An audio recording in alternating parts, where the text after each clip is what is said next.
kubona bonke abathanda umculo wamaskandi. Igama lami-ke mina nguNtuthuko ngowadlala Sibonga. Okusho ukuthi ngiwodabuka-ke ngiphuma le KwaZulu futhi endaweni yaKwaNonkolo eMgodla ekhaya la ngiphuma khona.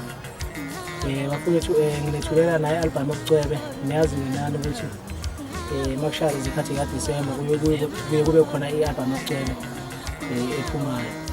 So ngaso sonke isikhathi vele i-album-ke ihlala vele ihlala esikhongosini.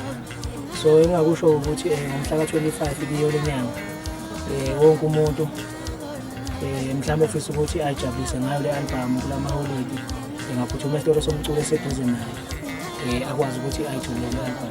Ngiyathemba ukuthi iyomthokozisa kakhulu, behambe ngokuphepha abantu bemakhaya bephinde futhi bebuye bephephile. Zindaba eyude mama, zindaba eyude mama, oh zindaba eyude mama, zingisitshela umntana womuntu, oh mama, zingisitshela ithemba lami, oh mama, oh zindaba eyude mama, zindaba Mhlambe-ke mayelana nezokutholakala uma ungale eThekwini ungaxhumana noBright wakangema uzokunikeza i-album. Futhi-ke uma ungapha eGoli ungaxhumana noBindo wakwaDuma uzokunikeza futhi ne-album. Uma ungamtholi futhi ungaxhumana nami uqobo kunikeza i-album. Okunye-ke ngifuna ukukudlulisa ukuthi kubona bonke ukuthi njalo uma kuphuma i-album yokucwela beyeseke ngokuyiqiniso. Ngigqugquzela kakhulu ukuthi ikhona okwenza futhi ukuthi silokhu siqhamukile lokhu sivela kancane kancane lokhu sivekile. So ngiyafisa ukuthi nalabo mhlawumbe abade bewuthenga emgwaqeni bebuye nabo bewuthenge ey'tolo zomculo ukuze sikwazi ukuthi sihlale sikhona njalo ngaso sonke isikhathi.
yobe kukhona zase-Afrika umnyama Kosanda nganami siyaphatheni.